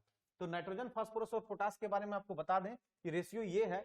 तो अब इसी के लिए प्रधानमंत्री योजना निकाले हैं कि एक प्रधानमंत्री पीएम प्रणाम योजना है, जिसके तहत जो है वो जो फर्टिलाइजर का हम यूज करें उसको कम से कम करेंगे, जिससे हमारी फर्टिलिटी रेट तो बढ़ जाती है जमीन की, लेकिन उसका बुरा असर, निगेटिव एस्पेक्ट जो है वो लोगों पर पड़ता है। तो इन चीजों को खत्म करने के लिए एक टाइप का कह सकते हैं कि हमारे यहाँ हर्बल टाइप के कंसेप्ट को डेवलप किया जाए, जिसको हम लोग पीएम प्रणाम के रूप में जानते हैं। आते हैं क्वेश्चन नंबर 9 पर। बोलता है नासा द्वारा किस ग्रह पर भेजा गया टिफिन बॉक्स के आकार वाला छोटा सा उपकरण मॉक्सी कार्बन डाइऑक्साइड से ऑक्सीजन बना रहा है। मतलब समझिए कि कन्वर्जन कर रहा है, एक कन्वर्टेड बड़ा अच्छा इंस्ट्रूमेंट को तैयार किया गया है। यानी बोलता है कि small satellite of the tiffin box in size launched by NASA which convert carbon dioxide to oxygen Moxie on which planet. मतलब एक प्लैनेट पर इसका कन्वर्जन चल रहा है। तो देखिए ये जो कन्वर्जन चल रहा है, ये इसका आंसर होगा दैट इज द मंगल ग्रह। मंगल ग्रह पर ये कन्वर्जन चल रहा है कि ये ऑक्सीजन मॉक्सी में जो कन्वर्ट हो रहा है कार्बन डाइऑक्साइड, उसकी बात चल रही है। अब यहाँ पर देखिए सवाल कहाँ से उठ सकता है। सबसे पहला ही लाइन में नासा के का एप्रोप्रिएट आपके पास इंफॉर्मेशन होना चाहिए। तो इसके लिए देखिए एक एप्रोप्रिएट हम लोग बात कर लें कि 29 जुलाई 1958 को यूएस हेडक्वार्टर के रूप में नासा को सबसे पहले एस्टेब्लिश किया गया, जिसके फाउंडर थे डेविड आइजनहावर। नाम सुना होगा डेविड आइजनहावर का। और इसको हम लोग बोलते हैं national aeronautics and space administrative. यानी आप कह सकते हैं कि नासा जो फुल फॉर्म है national aeronautics and space administrative के रूप में जाना जाता है। और फाउंडर इसका सवाल पूछा जा सकता है डेविड आइजनहावर है, और जिसकी स्थापना 29 जुलाई 1958 को यूएस में हुई। तो ये सवाल आपसे पूछा जा सकता है। चलिए अब लोग नेक्स्ट हम लोग सवाल आते हैं। फिर क्वेश्चन नंबर 10 पर हम लोग थोड़ा काम करें। 10 बोलता है कि अगस्त 2022 में किस देश की सबसे बड़ी झील गार्डा झील, ध्यान रखिएगा कौन सा झील, गार्डा, सूखे का कारण अब तक सबसे निचले स्तर तक कम हो गया है। देखिए झील का अगर हम लोग बात करें ना, तो हम लोग के यहाँ बहुत सारा झील है जो अलग अलग तरीके से बनता है। जैसे हम लोग बात करते हैं उड़ीसा में चिल्का झील। जैसे एक झील के बारे में आपसे बात करें कि बहुत सारा हम लोग के यहाँ झील जो है लैगून टाइप से बना हुआ है, जो लैगून झील का उदाहरण है। तो हम कह सकते हैं कि भारत के संदर्भ में अगर हम नॉर्दर्न टू साउदर्न एरिया में जाते हैं तो बहुत सारे झीलों का वितरण है। तो चलिए इसके लिए तो एक कंप्लीट वीडियो बनता है कि लैगून कौन है, इसमें से पुलिकट झील का क्या अप्रोच है। बहुत सारे झीलों पर हम लोग बात करेंगे, लेकिन यहाँ पर चूंकि एक क्वेश्चन बहुत इंपॉर्टेंट है, इस चीज को जानना आवश्यक होगा कि अगस्त 2022 में किस देश की सबसे बड़ी झील गार्डा झील सूखे के कारण अब तक के सबसे निचले स्तर तक कम हो गई है। तो इसका राइट आंसर है इटली। अब देखिए यहाँ पर हम लोग झील के बारे में बात करें तो हमने कहा भी था कि इसके पर एक कंप्लीट हम लोग का अप्रोच होना चाहिए। तो चलिए कुछ झील पर बात करें। जैसे सुपेरियर झील नाम सुना होगा, कैस्पियन सागर झील सुना होगा, बैकाल झील का नाम सुना होगा। बैकाल का भी रसिया से संबंध है, तो कैस्पियन सागर का भी वहीं से कोरिलेट करता है। तो ध्यान रखिएगा कि इस तरह से कुछ सवाल आपसे पूछे जा सकते हैं झील से रिलेटेड। झील से संदर्भित बातों के अंदर आप बहुत सारे क्वेश्चन को कर सकते हैं। वैसे भी अगर नॉर्थ अमेरिका की तरफ जाइएगा तो मिशिगन, ह्यूरन, ये सब झील के बारे में आपको डिटेल आएगा। तो एक सिंपल क्वेश्चन था, बस इतना याद रखिएगा कि सबसे ज्यादा भी फेमस जो गार्डा झील था उसका संबंध कहां से है, इटली से है। 4 नंबर क्वेश्चन पर जरा ध्यान देते हैं। 11 नंबर सवाल क्या बोलता है कि हाल ही में भारत के निर्वाचन आयोग ने किसे अपना नेशनल आइकॉन घोषित किया है। Recently who has been declared by the Election Commission of India as its national icon. मतलब नेशनल आइकॉन का सवाल पूछा है। ऑप्शन है मनोज तिवारी, तो नहीं है, बुझा रहे हैं, अमिताभ बच्चन, अक्षय कुमार, पंकज त्रिपाठी। क्योंकि देखिए भारत के निर्वाचन आयोग ने कैसे अपना नेशनल आइकॉन घोषित किया है, एग्जैक्टली आंसर होगा that is the Pankaj Tripathi. तो हम लोग बात करेंगे that is the Pankaj Tripathi पर थोड़ा सा। आप देखे होंगे पंकज त्रिपाठी का थोड़ा स्टाइल डिफरेंट है, करने वाला ज्यादा स्टाइल है, देखते होंगे हर स्टाइल में यही चलता है। तो इसका आंसर होगा that is the Pankaj Tripathi. अब देखिए भारत के निर्वाचन आयोग से संबंधित क्वेश्चन हम लोग के सामने आया है, तो हम लोग कुछ तो इस पर काम कर सकते हैं। सबसे पहले एक आर्टिकल है 324 में किस बात का चर्चा है, इलेक्शन कमीशन। तो इलेक्शन कमीशन की बात का चर्चा हमारे भारतीय संविधान 324 में है, और भाग कितना है, 15। एक क्वेश्चन यह भी हो गया। और सबसे खास बात है कि आज इसका डिस्कशन कर रहे हैं। आज तारीख भी है 25 जनवरी, और 25 जनवरी है मतदाता दिवस। एकदम मतदाता दिवस के संबंध में समझ लीजिएगा 3 क्वेश्चन यहां से बन रहा है। तो भारत के निर्वाचन आयोग ने अपना नेशनल आइकॉन घोषित किया पंकज त्रिपाठी को, आर्टिकल नंबर 324, और भाग कितना, 15। निर्वाचन आयोग से संबंधित बहुत सारे चीजों का हम लोग के पास विश्लेषण होता है। जैसे हम बोल सकते हैं कि अभी हाल ही में मुख्य निर्वाचन आयुक्त का नियुक्ति किया गया है। तो मुख्य निर्वाचन आयुक्त के नियुक्ति में 26वें मुख्य निर्वाचन आयुक्त के तौर पर गोयल जी का एंट्री हो चुका है। तो हम लोग कह सकते हैं कि इससे बहुत सारे संदर्भित सवालों को हम लोग डिफाइन कर सकते हैं। चलते हैं नेक्स्ट क्वेश्चन में। नेक्स्ट क्वेश्चन हम लोग का आता है, नेक्स्ट क्वेश्चन पर हम लोग एक बार बात कर ले। नेक्स्ट क्वेश्चन में हम लोग के पास नंबर 12 पर सवाल है कि भारत ने 15 अगस्त 2022 को, ध्यान दीजिएगा, कितना नंबर, 15 अगस्त 2022 को किस देश को डॉनियट 228 समुद्री टोही विमान उपहार दिया है? एक्चुअली इसका आंसर है श्रीलंका। थोड़ा सा हम लोग बात कर ले श्रीलंका पर कि श्रीलंका से संबंधित क्या क्या हम लोग का अप्रोच खुल सकता है। थोड़ा सा इसको हटा करके हम लोग देखते हैं कि श्रीलंका से संबंधित बातों पर क्या क्या हम लोग चर्चा कर सकते हैं। अब देखिए क्या है, जैसे ही श्रीलंका का कंसेप्ट हम लोग के पास आएगा, जैसे हम लोग बात करेंगे श्रीलंका पर, तो ये हम लोग का पेनिनसुलर इंडिया है, हम लोग बार बार इस पर बात भी करते हैं। और ये हम लोग का कैसा पार्ट है, वेस्टर्न, और ये कैसा पार्ट है, ईस्टर्न। तो आप लोगों को बताए थे कि यहाँ पे नॉर्थ ईस्ट का पोजीशन बनता है कि नहीं, नॉर्थ ईस्ट में। तो नॉर्थ ईस्ट में जो हम लोग का पोजीशन बनता है, यहाँ पर नॉर्थ ईस्ट में एक ट्रिक भी बताए थे, आना मम्मी, अरुणाचल प्रदेश, नागालैंड, मणिपुर और मिजोरम, ये सभी का कनेक्टिविटी किसके साथ है, म्यांमार के साथ। अब एक चीज और बताए थे कि म्यांमार इसके आगे की ओर प्रोसीड करता है, और यहाँ पर ये अंडमान है और ये निकोबार, ये दोनों आपस में, ये दोनों कनेक्ट करेगा। यहीं पर जो म्यांमार के साथ जो है ना कोको स्ट्रेट, इसको जोड़ने का काम करेगा। तो श्रीलंका से संबंधित क्वेश्चन है, थोड़ा सा ध्यान देंगे कि श्रीलंका का जो पोजीशन है श्रीलंका का, वो दो एरिया से जुड़ेगा। एक तो पाक जलडमरू मध्य हो गया, और एक मन्नार की खाड़ी, और जिधर मन्नार की खाड़ी है उधर पंबन द्वीप है, उधर रामेश्वरम द्वीप है, और उधर एडम ब्रिज भी है। तो उस पर हम लोग बात कर लेंगे। चलिए क्वेश्चन ये अभी हम लोग का क्लैरिफाई हो गया इससे संबंधित, तो इसका आंसर हो जाएगा श्रीलंका। तो चलिए हम लोग 12 नंबर क्वेश्चन पर बात कर चुके हैं। अब आते हैं 13 नंबर क्वेश्चन पर, थोड़ा सा देखिएगा ध्यान से। 13 नंबर सवाल बोलता है कि अगस्त 2022 में डीआरडीओ के अध्यक्ष के रूप में नियुक्त किया गया। सबसे पहले तो एक क्वेश्चन आता है कि what is the full form of DRDO, important question है।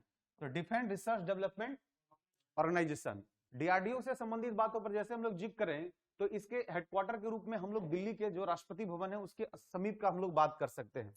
तो जाहिर सी बात है, अगर यहाँ पर हम लोग थोड़ा बात करते हैं, तो यहाँ पर भी हम लोग के पास एक अप्रोच खुलता है। अब क्या खुलता है डीआरडीओ से संबंधित, जरा सा ध्यान देंगे। डीआरडीओ से संबंधित बात खुलेगा कि जैसे हम लोग राष्ट्रपति भवन की बात करेंगे, तो आपको पता है कि इसके डिजाइन को बनाने वाले थे एडविन लुटियंस, वही एडविन लुटियंस जिन्होंने आर्किटेक्ट का काम किया था, किसका, दिल्ली का। दिल्ली के आर्किटेक्ट के तौर पर कौन थे, एडविन लुटियंस। साथ ही साथ इसमें अगर कुछ हम लोग बात करें कि कुछ ऐसे आर्किटेक्ट का नाम लें, तो जैसे हम लोग कोलकाता के निर्माण में किसका, जॉब चौरनॉग।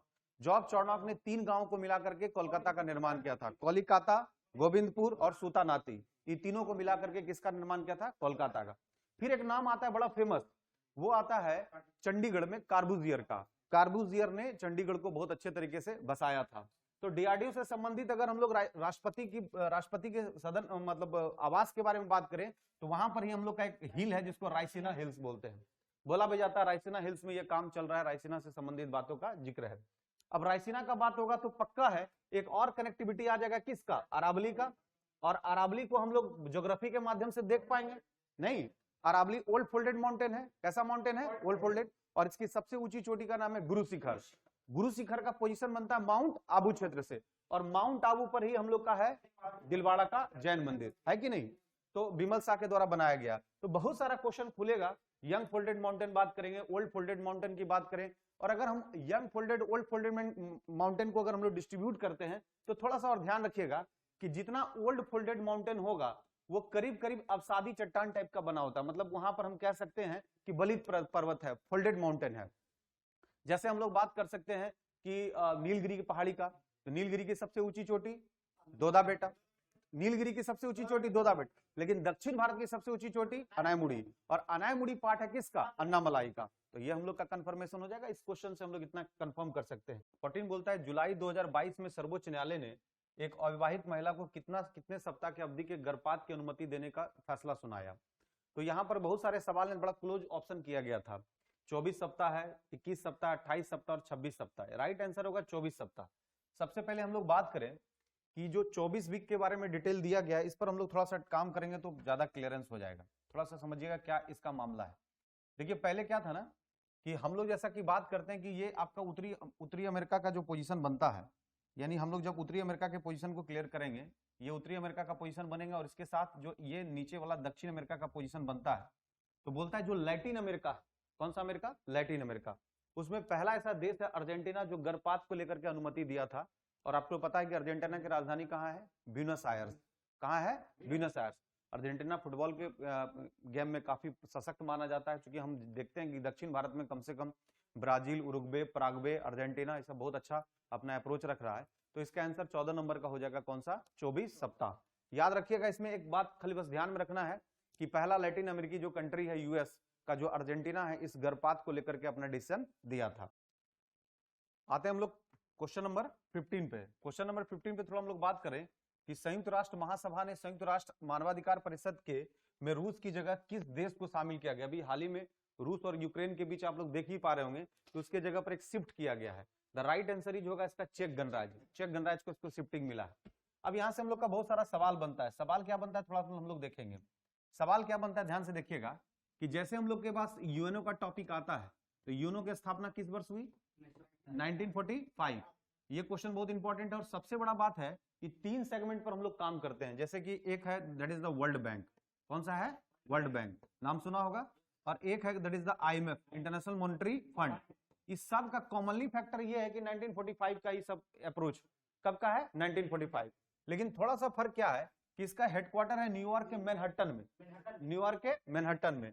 और वर्ल्ड बैंक का जो है इसका वॉशिंगटन डीसी, और आईएमएफ का भी वॉशिंगटन डीसी। दोनों में कॉमन फैक्टर ये है कि जो आईएमएफ का सदस्य देश होगा वही वर्ल्ड बैंक का भी सदस्य देश हो जाएगा।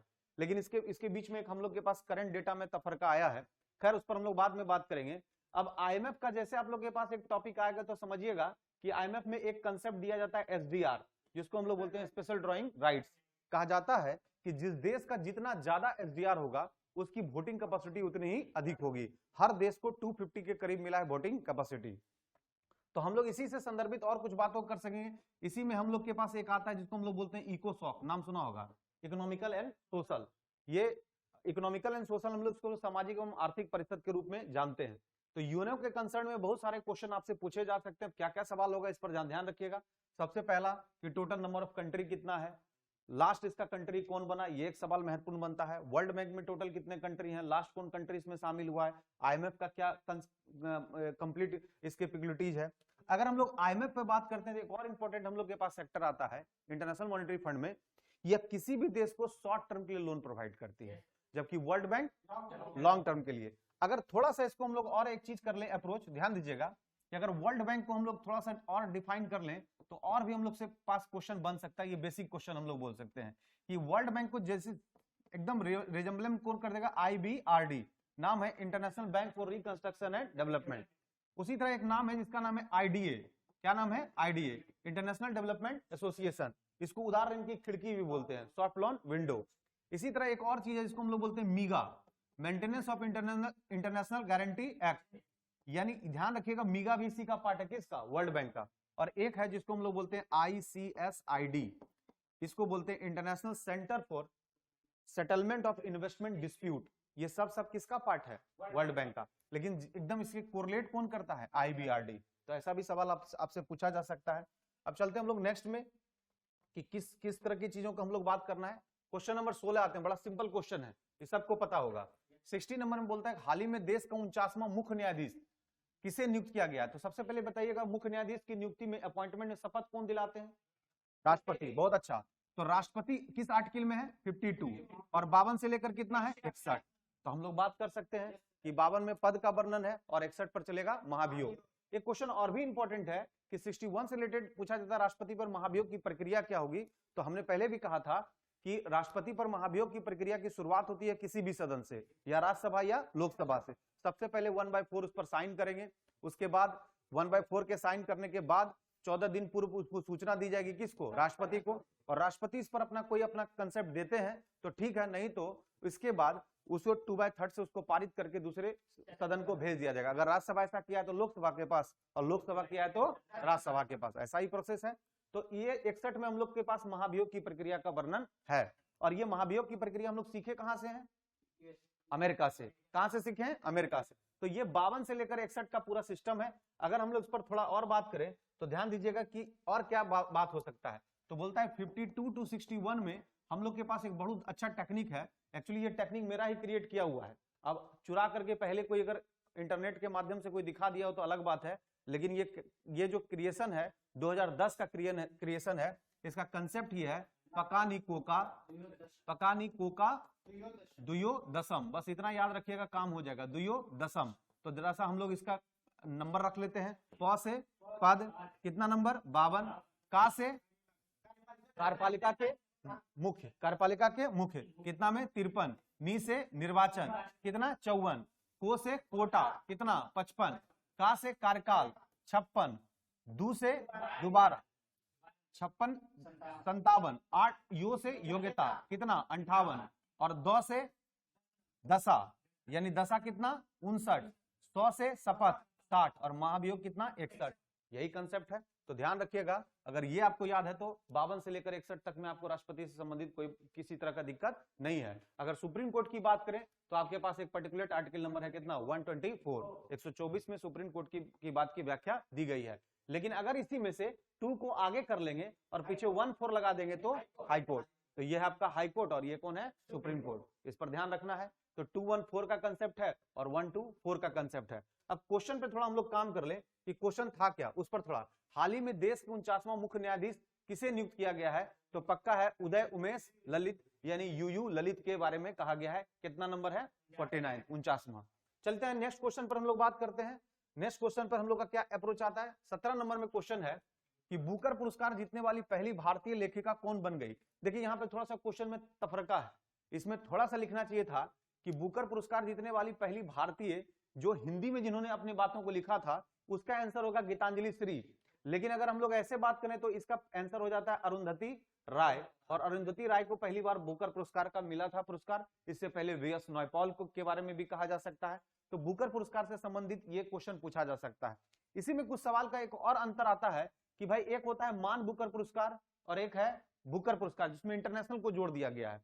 तो इसको समझना है, इसके लिए एक कंप्लीट वीडियो बनाना पड़ेगा कि मान बुकर पुरस्कार और अंतरराष्ट्रीय मान बुकर पुरस्कार और बुकर पुरस्कार के बीच में फर्क क्या है, दोनों के लैंग्वेजेस में फर्क क्या है, कौन क्या लिखेगा, कैसे डिस्ट्रीब्यूशन ऑफ द प्राइज है। ये कंप्लीट एक वीडियो ढूंढता है, क्योंकि हमें नंबर ऑफ क्वेश्चन ज्यादा से ज्यादा सॉल्व करना है, तो हम इस पर बाद में चर्चा करेंगे। चलिए नेक्स्ट क्वेश्चन हम लोग आते हैं। क्वेश्चन नंबर 18 है, हाल ही में किसे Laureus sportsman of the year 2022 के रूप में चुना गया है। तो इसमें बहुत सारे आंसर हैं जिसमें से नाम एकदम जुबान पर होगा। जैसे राफेल नडाल का संबंध टेनिस से है, और राफेल नडाल किसका खिलाड़ी माना जाता है? राफेल नडाल जो है ना बोलता है कि हमारे यहाँ जो खेल होती है ना, टेनिस एक खेल नहीं, टेनिस एक अफवाह है।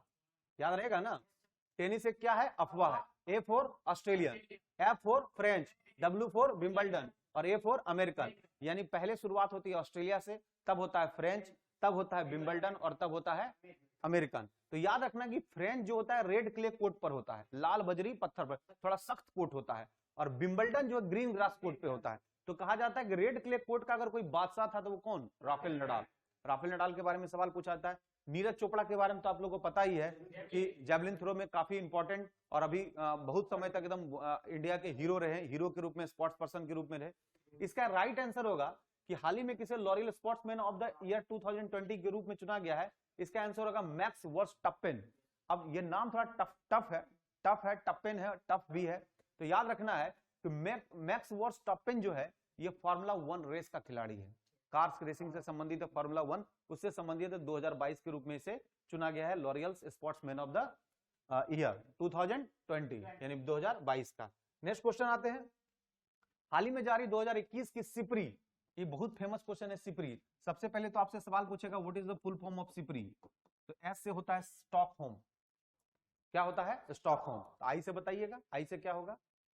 पी से तो पीस होगा, चलिए पी से पीस हो गया। आर से बताइएगा, फिर आई से बताइएगा। एक आई से इंस्टीट्यूट हो गया, तो बताइएगा एस से स्टॉकहोम है, आई से इंटरनेशनल स्टॉकहोम। कभी कभी कुछ चीजों को जोड़ना सीखिए। Stockholm International Peace Research Institute, ये रिसर्च करती है। सिपरी क्या करती है? रिसर्च करती है। किसके मामले में? पीस के मामले में। तो हाल ही में जारी 2021 में सिपरी की रिपोर्ट के मुताबिक भारत के सैन्य खर्च के मामले में कौन सा स्थान रहा है? तो ध्यान रखिएगा इसका आंसर कौन सा होगा? नंबर 3 पर इंडिया आता है। कितने नंबर पर? 3 पर। जबकि पहले नंबर पर आता है यूएस और सेकंड नंबर पर आता है चाइना। याद रखिएगा, पहले नंबर पर यूएस और सेकंड नंबर पर चाइना, और तीसरे नंबर पर भारत का है जो डिफेंस के क्षेत्र में ज्यादा खर्च कर रहा है। तो ये सिपरी इसको जारी करती है, और सिपरी का जो हेडक्वार्टर है वो स्टॉकहोम है। स्टॉकहोम कहाँ है? स्वीडन। वो स्टॉकहोम जहां पे नोबेल अवार्ड दिया जाता है। बस किसको छोड़कर? शांति का, क्योंकि शांति का नोबेल अवार्ड दिया जाता है नॉर्वे के ओस्लो में, नॉर्वे के ओस्लो में। तो ध्यान रखना है कि हमारे यहाँ जो नोबेल पुरस्कार की शुरुआत हुई है वो 1901 में हुई है, और 1901 से लेकर अब तक के सफर में हमारे हिंदुस्तान से अगर किसी का पार्टिसिपेशन हुआ है तो रविन्द्रनाथ टैगोर का हुआ है, जिन्होंने गीतांजलि के लिए लिखा था। और गीतांजलि, रविन्द्रनाथ टैगोर के बारे में और बात करें तो बहुत सारी इनकी कृतियां हैं। सबसे खास बात है कि जब 13 अप्रैल 1919 को हमारे यहाँ जालियांवाला बाग हत्याकांड होता है तो नाइटहुड और सर की उपाधि वापस कर देते हैं कौन? रविन्द्रनाथ टैगोर। और साथ ही साथ जो 1911 के अधिवेशन में, जो कांग्रेस का अधिवेशन 1911 में हुआ था, जिस अधिवेशन की अध्यक्षता कौन किए थे? नहीं, 1911 के जब अधिवेशन हुए थे तो उसमें अधिवेशन की अध्यक्षता कौन कर रहे थे? 1896 में रहमतुल्लाह सियानी थे, जब वंदे मातरम का गाया गया था। 1911 में कौन थे बताइए? पंडित बियन धर, पंडित बिशन नारायण धर। रहमतुल्लाह सियानी पहली बार वंदे मातरम का जब हुआ था कांग्रेस के मन से, उस समय रहमतुल्लाह सियानी थे। लेकिन यहाँ पर बियन धर की बात करें 1911 में, और हमारे यहाँ जो आयोजन हुआ था उसमें पहली बार जनगण मन गाया गया था। ये वही रविन्द्रनाथ टैगोर की कृति है जिन्होंने इसका टाइटल निकाला था क्या? भारत भाग्य विधाता, भारत भाग्य विधाता। तो ये बहुत सारा क्वेश्चन बनता है, अगर हम एक टॉपिक को पकड़ते हैं तो बहुत लंबे समय तक चलेंगे। नेक्स्ट सवाल पर हम लोग बात करते हैं। नेक्स्ट सवाल देखते हैं, क्वेश्चन नंबर 20। बहुत अच्छा सवाल है। सवाल है कि वैश्विक नवाचार सूचकांक 2022 के अनुसार भारत की स्थिति क्या है? तो सबसे पहले नवाचार सूचकांक के बारे में समझिए कि ग्लोबल इनोवेशन इंडेक्स इसको बुलाता है। क्या बुलाता है? ग्लोबल। तो इसमें बताइए चारों ऑप्शन में है सही कि नहीं? 40, 46, 56, 43, कोई आंसर सही आ रहा है? कौन सा? 40, यानी 40वां स्थान है। तो टोटल देशों की संख्या बताइएगा कितने देशों में निकाला जाता है? टोटल देश इसमें निकाला जाता है 132, यानी 132 कंट्री है। 132 देशों में हम निकालते हैं कि किसका क्या स्थान है। तो बस इसको याद करने की स्थिति है कि ग्लोबल इनोवेशन इंडेक्स में इंडिया का जो पोजीशन है वो 40वां है, और ये टोटल नंबर ऑफ कंट्री कितना है? 132। चलिए हम लोग 21 नंबर सवाल पे आते हैं। सवाल है, which organisation has recently launch the vernacular innovation programme, यानी हाल ही में किस संस्था द्वारा वर्नाकुलर इनोवेशन प्रोग्राम की शुरुआत की गई है? ऑप्शन में फाइनेंस मिनिस्ट्री, वित्त मंत्रालय, नीति आयोग, सेबी, राष्ट्रीय विकास परिषद। चलिए इस पर हम लोग थोड़ा काम कर लेते हैं। पहले काम क्या करना है इस पर हम लोग थोड़ा सा अप्रोच करते हैं तो और खुलेगा ये मामला। देखिए हम लोग के पास एक कंसेप्ट किसका आया? सेबी का। तो सेबी के बारे में आप लोग को बताए थे कि SEBI that is the security exchange board of India, जो किस पर कंट्रोलिंग का काम करती है? शेयर मार्केट पर। किस पर करती है? शेयर मार्केट पर। तो ये सेबी का कंसेप्ट तो दूसरा हो गया। तो यहाँ पर क्वेश्चन से भी समझने वाला था कि वर्नाकुलर इनोवेशन प्रोग्राम। तो इनोवेशन, जब भी कोई इनोवेटिव मामला आएगा ना, तो निश्चित तौर पर हमेशा याद रखिएगा आपके यहाँ सब कुछ इनोवेशन किसके माध्यम से हो रहा है? नीति आयोग, है कि नहीं? सब चीज, जितना भी मामला, जितना इनोवेटिव जो काम हो रहा है वो कौन कर रहा है? नीति आयोग। अभी आप हाल ही में सुने होंगे कि at the rate of 75 innovation programme को स्टार्ट किया था नीति आयोग ने। अब थोड़ा नीति आयोग पर काम करें तो हम लोग का काम हो जाएगा। जैसे क्या है, ध्यान दीजिएगा, नीति आयोग पर अगर हम लोग काम करते हैं तो आप लोग को पता है, ध्यान दीजिएगा कि नीति पहले किस रूप में था बताइए? Planning commission. बहुत अच्छा। पहले वो नीति आयोग किस रूप में था? That is the planning commission. और प्लानिंग कमीशन की स्थापना कब हुई बताइए? 1950। तारीख बताइएगा? 1950 कब? बहुत अच्छा। 1950 कब? 15 मार्च, यानी 15 मार्च 1950 में प्लानिंग कमीशन की स्थापना होती है। और बाद में हमारे यहाँ वही नीति आयोग के रूप में कब हो जाता है? 2015 में। 2015 में। और तारीख कब होता है? 1 जनवरी 2015। तो ध्यान रखिएगा कि जो कल तक प्लानिंग कमीशन था वही नीति आयोग हो गया, यानी उसके जो अध्यक्ष होते थे, जो प्रधानमंत्री, इसके भी अध्यक्ष प्रधानमंत्री, कोई दिक्कत नहीं। बस एक नया पोस्ट सृजित किया गया इसमें, सीईओ। कौन सा? CEO, chief executive officer. तो आपको पता है कि पहले सीईओ कौन थे नीति आयोग के? सिंधु श्री खुल्लर। पहले सीईओ बनने का गौरव प्राप्त हुआ सिंधु श्री खुल्लर। और पहले नीति आयोग के उपाध्यक्ष के रूप में थे अरविंद पनगड़िया। जबकि अगर हम लोग से पूछा जाता है कि जो नीति आयोग का कंसेप्ट है उसमें और क्या बदलाव किए गए, नीति आयोग से संदर्भित और क्या बातें हैं, तो देखिए क्या है ना कि बहुत सारे हम लोग के इकोनॉमिकल चेंजेज आ गया। चेंजेज क्या आ गया कि कल तक जो 5th ईयर प्लान हम लोग के यहाँ चल रहा था, वो 5th ईयर प्लान का भी अब कंसेप्ट बिल्कुल चेंज हो गया है। अब इसका नाम हो गया विजन 15। और सबसे बड़ी बात है कि विजन 15 के अंतर्गत काम कर रहा है स्ट्रेटजी 7 ईयर स्ट्रेटजी प्लान। और 7 ईयर स्ट्रेटजी प्लान के अंदर 3 ईयर एक्शन एजेंडा। तो पूरा चेंजेस देखने को मिल रहा है। तो हम यहाँ पर बात करें नीति आयोग से संबंधित अभी करंट से आपसे क्या क्या क्वेश्चन पूछा जा सकता है? जैसा अभी पूछेगा, अभी वर्तमान में उपाध्यक्ष कौन है बताइए? सुमन बेरी, बहुत अच्छा। अभी वर्तमान में कौन उपाध्यक्ष हैं? सुमन बेरी। और वर्तमान में सीईओ कौन है? परमेश्वरन अय्यर। क्लियर है? तो ये 2 क्वेश्चन आपसे पूछा जा सकता है। तो इन सभी संदर्भित सवालों पर आप लोग थोड़ा ध्यान रखिएगा, नीति आयोग से संबंधित इन बातों का जिक्र करेंगे तो बढ़िया हो जाएगा। चलिए नेक्स्ट आते हैं हम लोग। नेक्स्ट है 22 नंबर में सवाल बड़ा अच्छा है, बोलता है साइबर सुरक्षा के लिए किस सोशल मीडिया प्लेटफॉर्म द्वारा सेफ स्त्री और माई कानून नामक अभियान शुरू किया गया है। अभी हम लोग क्या डिजिटल जो है ना, डिजिटल में बहुत प्रॉब्लम चल रहा है। आप देखते होंगे कि जब भी आप अपना मोबाइल खोलते हैं तो जिसको जो मर्जी करता है कि वो अपना राइट के थ्रू कुछ भी बोलने को मतलब तैयार है। हमारे यहाँ तो इसके लिए डिजिटल प्लेटफॉर्म पे एक बहुत बेहतर कानून आना चाहिए कि कोई भी आदमी किसी भी बात को ऐसा बात ना करे जिससे समाज में अराजकता फैल जाए। अभी क्या है कि जिसको जो मर्जी कर रहा है वो बोल रहा है, तो ये तो इसके लिए हमें एक कोई ना कोई कानून, सख्त कानून को लाने की आवश्यकता बन रही है। ठीक है, राइट टू स्पीक की बात हम मानते कि भाई राइट टू स्पीक में हम लोग को बोलने की स्वतंत्रता है, लेकिन बोलने की यह स्वतंत्रता थोड़ी कि कुछ भी जो मन करे वो बोले। अभी आप देखते होंगे कि किसी चैनल पर डायरेक्ट गाली बक रहा है, तो ये तो किसी ना किसी तरह से जो, चलिए बड़े आदमी तो समझ गए कि ये गाली इसको हमको नहीं देना है, लेकिन छोटे बच्चे अगर उसको देखते हैं तो छोटे बच्चे के संज्ञान में तो ये बात रहेगा नहीं। तो इसी से संदर्भित साइबर सुरक्षा के लिए, साइबर के सिक्योरिटी के लिए अब एक सोशल मीडिया पर जो प्लेटफॉर्म सेफ स्त्री और माई कानून नामक अभियान शुरू किया है, और इस अभियान को शुरू करने का श्रेय जाता है इंस्टाग्राम को। किसको जाता है? इंस्टाग्राम। काफी पॉपुलर भी है, हर देखते होंगे कि जितना सेलिब्रिटी है सब इसी के माध्यम से, अपना इंस्टाग्राम के माध्यम से आदान प्रदान अपनी बातों को करेगा, और अपने बातों को, तथ्य को सही और गलत का एकमात्र जरिया इंस्टाग्राम और ट्विटर हैंडल होता है। चलिए, तो इस बातों पर हम लोग ज्यादा चर्चा नहीं करेंगे, क्योंकि दैट इज द सब अभी करंट सेशन में हम लोग का चल रहा है। नेक्स्ट क्वेश्चन पर हम लोग बात करते हैं। 23 नंबर बहुत अच्छा सवाल, अम्मा और वाहिनी योजना किस राज्य में शुरू किया गया? देखिए ये क्वेश्चन बहुत इंपॉर्टेंट है। कौन सा है? अम्मा और वाहिनी। ये एक्चुअल में शुरू किया गया सिक्किम। कहां से शुरू किया गया? सिक्किम। अब देखिए यहाँ पे कुछ सवाल आपसे पूछे जा सकते हैं कि हम लोग के पास ये आया, तो ये आप लोगों को पता है कि असम, त्रिपुरा, मणिपुर ये सब नॉर्थ ईस्ट का सब पोजीशन बन रहा है। सिक्किम सबसे टॉप पर हम लोग देख पा रहे हैं। सिक्किम के अगर पोजीशन को देखते हैं तो अगर हम लोग सिक्किम को ये मान लिए तो सिक्किम के इधर आपको कौन सा स्टेट मिलेगा, कौन सा आपको कंट्री मिलेगा? सिक्किम के इधर कौन देखने को मिलेगा? नेपाल। बहुत अच्छा, कौन मिलेगा? नेपाल। और सिक्किम के ऊपर इधर चाइना, इधर कौन मिलेगा? भूटान। यानी ट्रायंगल सीरीज में इसको टच कर रहा है। यानी आप कह सकते हैं नेपाल भी करेगा, चाइना भी करेगा, और कौन करेगा? भूटान। तो ये सिक्किम का पोजीशन आप समझ सकते हैं। अब सिक्किम से संबंधित और भी सवाल पूछे जाते हैं, जैसे पूछा जाता है कि सिक्किम किम्मा राज्य बना? बताइए बताइए। एक संविधान संशोधन की प्रक्रिया हुई थी। संविधान, एक हुआ था 35वां संविधान संशोधन अधिनियम और एक हुआ था 36वां संविधान संशोधन अधिनियम। तो 36वां संविधान संशोधन अधिनियम के जरिए सिक्किम को 22वां राज्य का दर्जा दिया गया। किम्मा राज्य का? 22वां। तो ये क्वेश्चन पूछा जा सकता है कि सिक्किम को किम्मा राज्य का दर्जा दिया? 22वां। अब जब राज्य का दर्जा के बारे में आपसे बात करें तो हमने पहले भी कहा था कि भाग 1 में, यानी भाग 1 में अनुच्छेद नंबर 1 से लेकर हम लोग के पास कितना है? 4 तक। और 3 में बोलता है लिमिटेशन, फॉर्मेशन, नॉमिनेशन। नए राज्यों का निर्माण करना है, नए राज्यों का सीमांकन करना है और नए राज्यों का नामकरण करना है। तो इसके लिए हम लोग आर्टिकल का यूज करते हैं, अनुच्छेद नंबर 3। बहुत फेमस क्वेश्चन है। और ये किस भाग में है? भाग 1 में है। तो बोलता है अगर नए राज्यों का निर्माण करना है तो हम साधारण बहुमत से करते हैं, सिंपल मेजोरिटी से करते हैं। किस मेजोरिटी से? सिंपल। और पहली बार किसी राज्य का निर्माण हुआ था तो आंध्र प्रदेश, और वो भी भाषा के आधार पर, तेलुगु भाषा के आधार पर।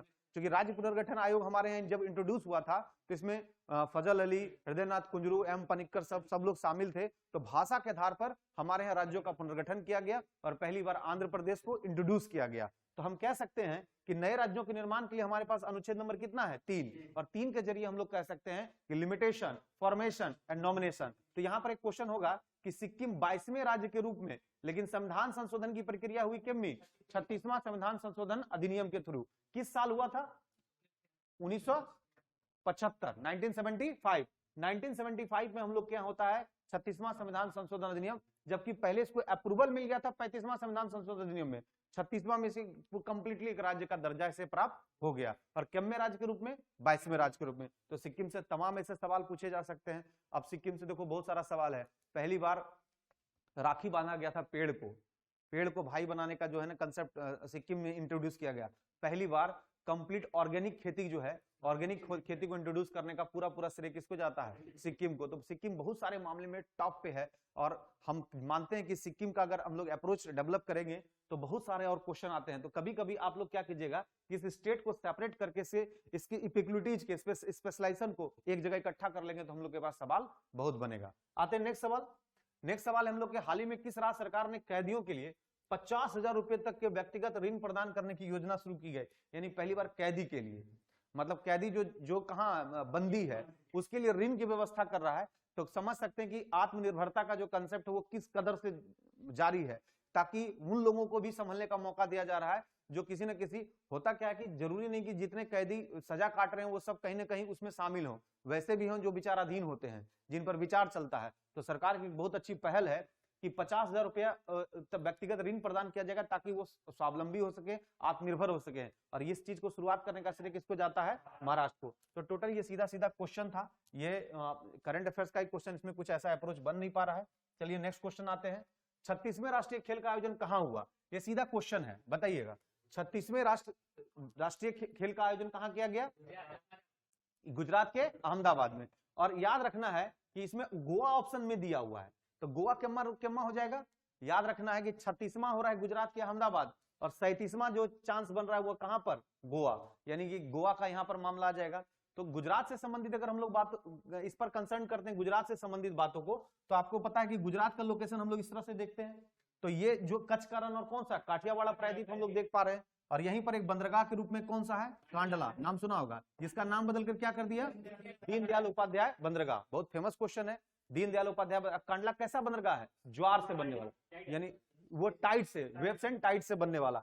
और यहीं पर एक चीज है SEZ, स्पेशल इकोनॉमिकल जोन, जो हम लोग चाइना से सीखे हैं। तो ध्यान रखिएगा कि गुजरात से संबंधित बहुत सारे सवालों का जवाब हो सकता है। यही वो गुजरात का जगह है जहां पर वर्गीज कुरियन काफी अपने कार्यों को बहुत अच्छे तरीके से किए, और वर्गीज कुरियन का नाम आता है तो ऑपरेशन फ्लड का नाम जरूर आता है। आज जितने भी दूध क्रांति देख रहे हैं, जो हम लोग क्या जो जिसको हम लोग बोलते हैं फ्लड जो हुआ था, ऑपरेशन फ्लड, वो जितना भी काम है सब वर्गीज कुरियन से ही कोरिलेट करता है। तो गुजरात इस मामले में यहाँ पर आंसर हम लोग के पास अप्रोप्रिएट आ सकता है। तो अब नेक्स्ट क्वेश्चन पर बात करते हैं। क्वेश्चन नंबर 26 बोलता है किस फुटबॉल क्लब ने 131 में डुरंट कप, बहुत पुराना कप है, कौन सा कप? डुरंट। देख रहे हैं संख्या, इसे पता चल रहा होगा 131। तो 131 में डुरंट कप के फाइनल मुकाबले मुंबई सिटी FC को हराकर अपना पहला डुरंट कप खिताब जीता, यानी पहली बार कोई डुरंट कप जीता है। Right answer is Bangalore. तो बेंगलोर पहली बार डुरंट कप जीता। अब यहाँ पर सवाल आपसे पूछ सकता है कि फुटबॉल में कौन कौन सा ट्रॉफी काफी फेमस है। जैसे आप नाम सुनोगे फीफा, किससे रिलेटेड है? फुटबॉल से। जैसे रोबर्स कप किससे है? फुटबॉल से। और कोई नाम बताइए?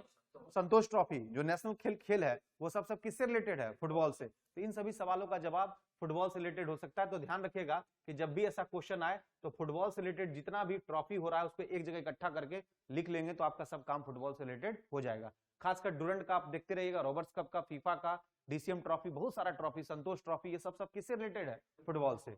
नेक्स्ट सवाल आते हैं 26 नंबर के बाद 27। सोफिया बुल्गारिया में आयोजित अंडर-20 विश्व कुश्ती चैंपियनशिप में स्वर्ण पदक जीतने वाली पहली भारतीय महिला पहलवान कौन बनी है? बहुत फेमस क्वेश्चन है। इसका राइट आंसर है, सीधा सीधी आंसर जानिए, इसका आंसर होगा अंतिम पंघाल। कौन आंसर होगा? अंतिम पंघाल।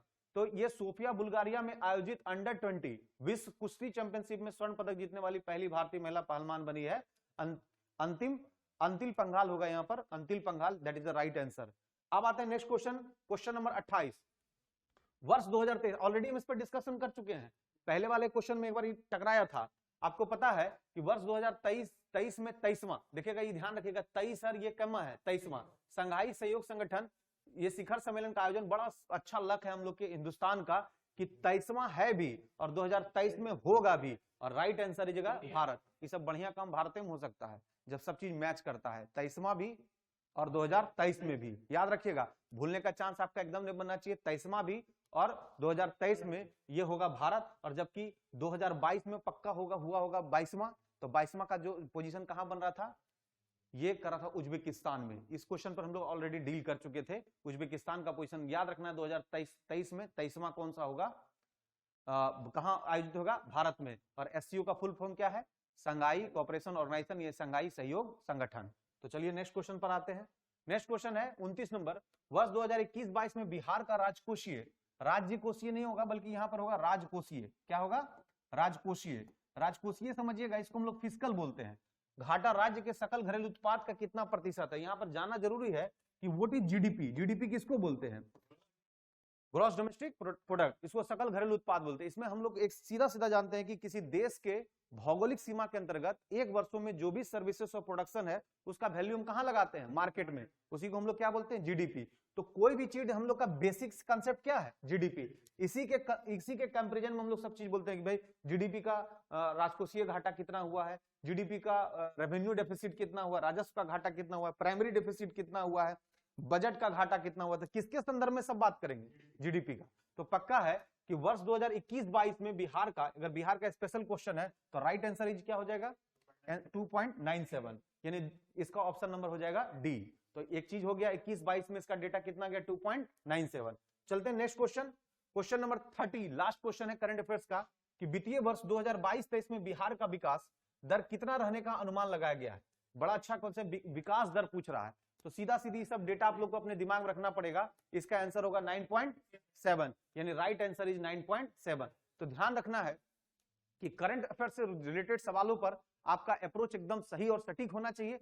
डेटा बेस्ड क्वेश्चन है, बार बार रिव्यू कीजिए, हो सकता है कि इन्हीं में से कोई एक क्वेश्चन आपके साथ टकरा जाए। तो 12 फरवरी के लिए आप लोग बिल्कुल निश्चिंत रहिएगा। हो सकता है कि 12 फरवरी आपके जीवन का एक बहुत अच्छा पड़ाव आएगा, और उस पड़ाव में आप इन तथ्यों के साथ, इन सारे तथ्यों जिसका मैंने विश्लेषण किया है, उन विश्लेषण के साथ अगर आप जाते हैं तो शायद आपके लिए एक बेहतर दिन हो सकता है। क्योंकि याद रखिएगा, वनडे एग्जाम आपके दिन पर निर्भर करता है कि वो दिन आपका कैसा है। जय हिंद, जय भारत।